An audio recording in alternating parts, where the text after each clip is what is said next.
Hello everyone, welcome back to my channel. It's a very windy day today, but it's still sunny and it's really beautiful. So I decided to record this video outside. Usually the headphones, they block this wind pretty well.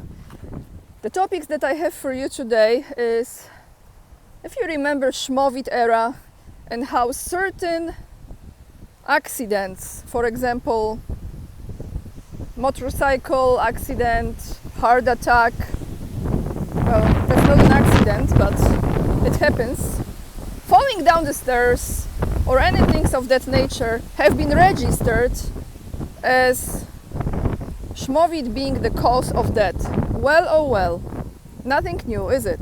Because in Poland right now, after the floods, the devastated huge regions of this country, south of Poland, we only have 7 victims, 7 deaths.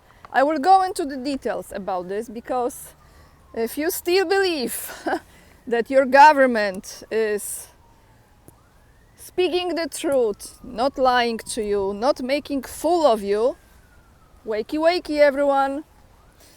I'm gonna go through this, then I will be giving you words from President Putin that he said, let me just see. One moment, I have to flip the page while standing. He just spoken those words at the plenary session of the International Forum, Russian Energy Week, and I will use one of the statements he made as a title for this video. The West does not want the competition because it cannot cope with it. Here we have it. We're gonna go through this very interesting speech, mainly about the future of BRICS, countries that are part of BRICS, and the contrast between Europe, United States, Northern America. Europe, Northern America, and those countries that are part of BRICS. So we will go through this. However, I would like to start this video with a comment of the day because, as you know, many times when I connect with Scott Ritter, there can be a tendency that when he gives so many interviews, it might be very repetitive, right? You know, the same topics, and people kind of don't feel like there's anything new coming. So I'm trying my best to ask him different questions and different straightforward questions that are not repeating the same approach as other people have asked him. And someone has commented this from my live stream with Scott that took place yesterday. Lithium, I think it's your name. If I mispronounce, apologies. You say, when I started listening to this interview, I assumed I wouldn't learn anything new. As Scott, I got scared. As Scott already given numerous interviews this week on various podcasts. However, you surprised me. Your questions are so straightforward yet insightful, allowing for a fresh perspective on the topic. Your interview skills are truly commendable. Thank you. I appreciate this comment so much because I am not professional journalist. I am still learning, and I hope one day you will be able to say, you know, Anya, you actually became really good journalists. So thank you so much, and if you haven't watched the live stream, make sure to check it out. Now let me tell you what's happening, everyone, in Poland. How you say this in English?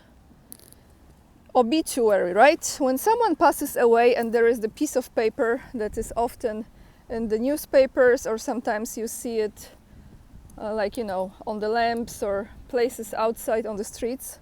People are putting those obituaries out because there is a lot of people that are missing and that probably, very much likely, are no longer with us in the physical form. And the government is still saying 7 people, only 7 people have died. But 2 days ago, one of the journalists, his name is Bartłomiej Graczak, put out a post on X platform, which is previously known as Twitter, and he says this: did you know that dying in a car flooded with water is a tragic accident? This is how police creatively assesses victims. So this reminds you the Szmowit era, doesn't it? You know, falling down the stairs, car accidents and heart attacks or other reasons being definitely cause of Szmowit. And so police, of course, reacted to this, and I will read you the response. Not just the police reacted, but there was a meeting that our new/old Prime Minister Donald Tusk had with his ministers and some representatives from police department. I don't know exactly the rank, and they addressed it too. So let me tell you what police says. The Polish police issued an official statement in which they emphatically denied the information about the deaths of people in connection with the flood which appeared in the media space. Now, reading the statement, we would like to remind you that in such a tragic situation related to the death of people, the information provided to the public should be reliable and characterized by appropriate sensitivity. It is worth remembering this so as not to create space for false speculations, especially in such a delicate matter as human life. We read. The police emphasized that so far 7 deaths of people have been revealed.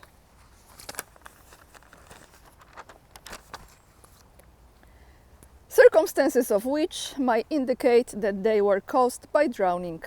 Each of those deaths is a family tragedy. Then additional information about the previous victims of the flood was attached to the entry. So they put places with those 7 victims where they were from or where they have died.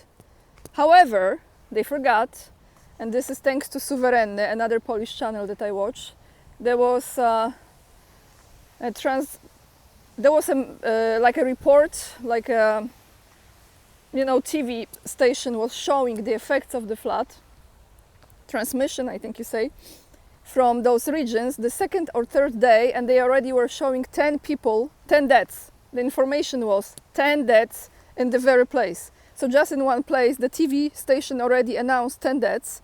Now we have 7 deaths. What I want to tell you is this.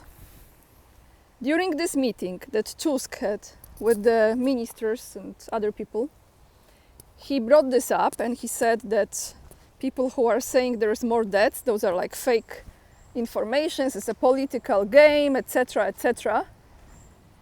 But it's really enough when you look at the face of the person and you can read the energy and you can tell. You don't need the lie detector.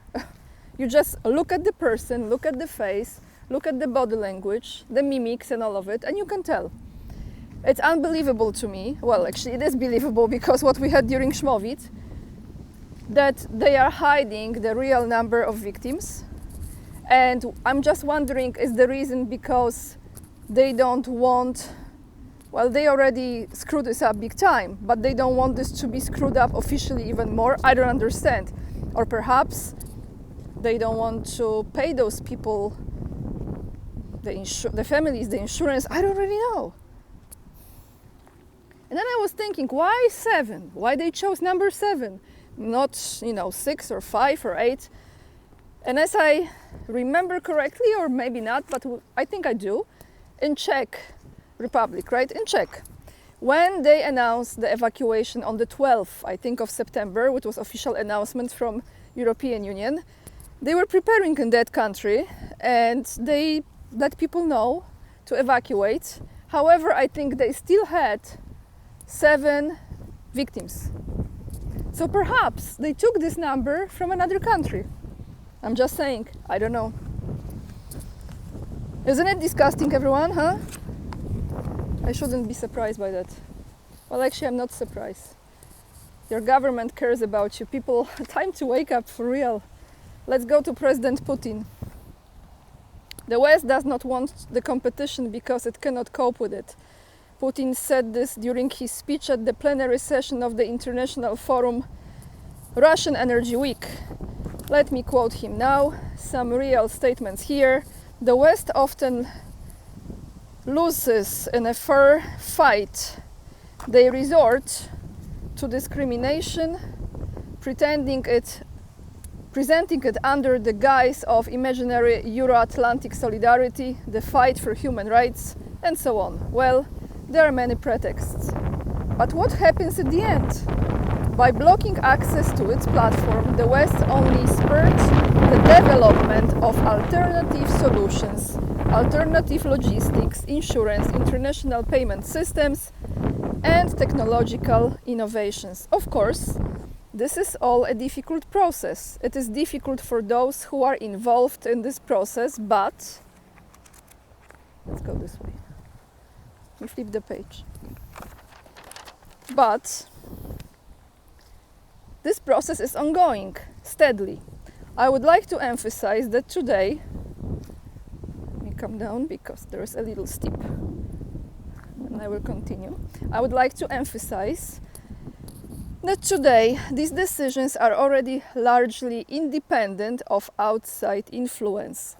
And given that they are gradually being built on a hard word, quantitatively new technological basis, they are becoming more effective every day, and what is very important, more widespread, primarily in countries that are gaining momentum and demonstrating high rates of economic development. I have already said more than once, the modern world has entered an era of fundamental and irreversible changes. A multipolar development model is being formed, which is launching a new wave of global growth for the entire 21st century, and this growth will not be concentrated in Europe or North America. Of course, the fundamental foundations of the European and American economies are very serious, powerful, and of course they are functioning, and they will function. This braking distance will be long. It's good to know, huh? But nevertheless, the main growth will be concentrated not in Europe and North America, which are gradually losing their position in the global economy, but in the BRICS countries and in those states that want to join this association, which see prospects in equal interactions taking into account national interests. I have already said this, but in this audience I will repeat it again. These are objective data, these are international data. In 1992, the G7 share in global GDP was 45%, and the BRICS share was 22%. By the end of 2023, the G7 share had dropped to 30%, and the BRICS share had grown to 36%. And the pace is increasing, the gap is widening. I will note right away, according to international experts in some BRICS countries, including the People's Republic of China, the Russian Federation, and the United Arab Emirates, and Saudi Arabia, economic dynamics will be positive, but relatively moderate. Moment. A challenge. Flipping, walking, recording. This data is from experts, including international experts, but the leaders in growth rates, I want to emphasize this, namely in rates, will be the countries of the global south, where the GDP per capita is still low. The urbanization rate is quite low. At the same time, the birth rate is high. First of all, these are the countries of South and Southeast Asia, as well as Africa. Russia is chairing the BRICS organization this year, and BRICS sees its tasks in combining economic potentials, creating a space of opportunities for all who are interested in harmonious and mutually beneficial cooperation. Mutually beneficial cooperation. I repeated it.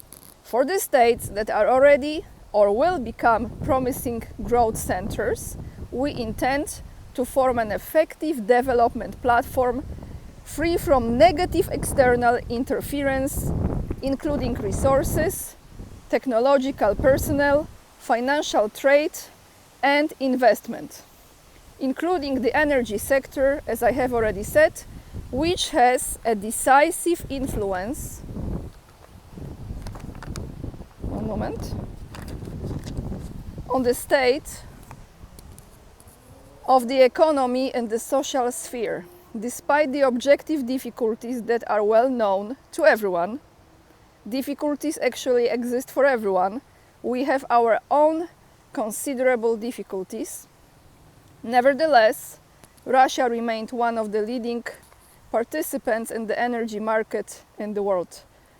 So, I'm not going to read you the entire speech. This is a lot from what President Putin has said. You will have the link to the video attached down below to the description box. But that's what's happening, everyone, you know. I think more and more countries will be joining BRICS, and like he says, this will be a long process, but the contrast will be becoming more and more clear and sharp. And just to tell you this, because you know I am not a financial expert, but just look at the current state of precious metals. Look at the gold, look at silver, look at the prices. Does it mean that the value of the precious metals went up? No, it means that the value of the print money goes down. It's very simple, isn't it? Even if you're not an expert in those things. But that's all I have for you. Tomorrow I will be bringing you the list about application and details about this process for those of you who would like to take advantage of this decree that President Putin signed and would like to give it a try and move to Russia. I have already an official document, and I can tell you from Polish side how the process will look like, because I already gathered the information about it, including what is the cost of applying for that visa and what you have to do next when you get it. With this being said, thank you so much for watching. I really appreciate if you hit this like and you subscribe to my channel if you watch my videos frequently. If you leave the comment, I read them all. Thank you so much for all your comments and sharing the videos as well. To those of you who have not purchased my book with Scott Ritter yet, covering Ukraine, the Scott Ritter interviews through the eyes of Anya Kay, you have an ebook version and you have the paperback as well.